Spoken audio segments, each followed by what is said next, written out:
Mata, meron ka? Boy, takbo, boy!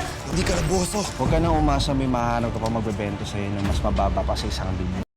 Habang nagbabanding sila Gina at Carlo, ay giniit niya sa anak niya na alam niyang mahalaga kay Carlo ang family business nila at ginagawa niya lahat para maging successful ang mga kumpanya nila, pero pinaalalahanan niyang huwag niyang masyadong pinapaboran at inaangat si Caroline dahil sa kanya binigay yung pwestong dapat ay para kay Carlo.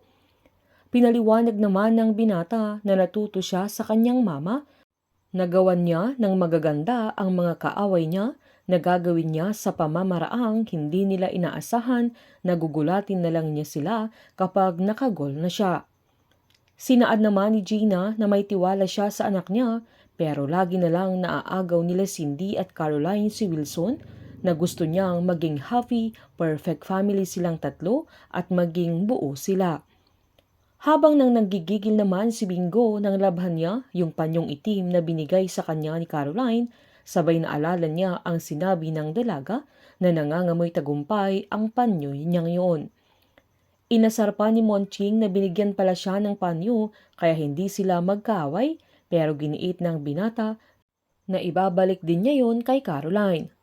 Habang nagdidilig naman si Lola Nene kaya binuhat ni Bingo yung balde niya, pero nasilaw ang matanda sa araw na dahilan na natumbay ito, na buti na lang ay nasalo nila.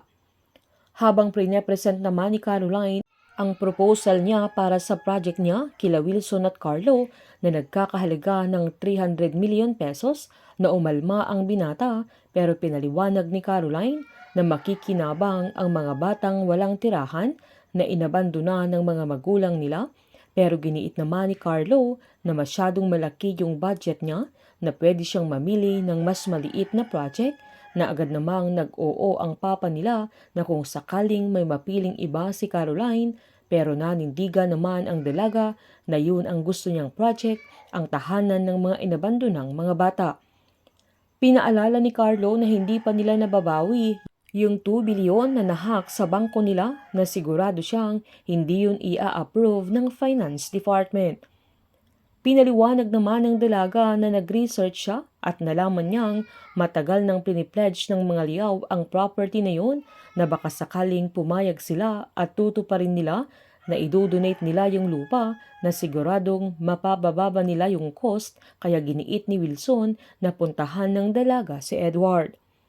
Pinaalalahanan naman ni Carlo na baka nakakahiya kay Cindy dahil porket mapapangasawa ni Bettina si Edward ay umaabuso na sila. Giniit naman ni Wilson na maganda ang cost ng project ni Caroline, na baka sakaling ma-convince niya ang mga liyaw dahil totoong matagal na nilang pinangako ang property na yun, na in-encourage niya ang dalaga na kung papayag ang mga liyaw ay magagawa nila ng paraan ang building na yun, na masaya naman ang dalaga.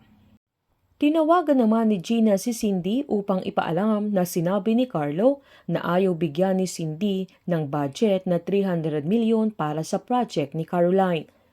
Nagpalusot naman si Cindy na kailangan nilang magtipid dahil kailangan pa nilang makabawi, pero tinawanan lang siya ni Gina at giniit niyang wag na niyang gawing rason yung hacker dahil desisyon niya yun para harangin ang project ni Caroline, na mas inasar pa ni Gina si Cindy dahil hindi siya marunong lumaban ng patas.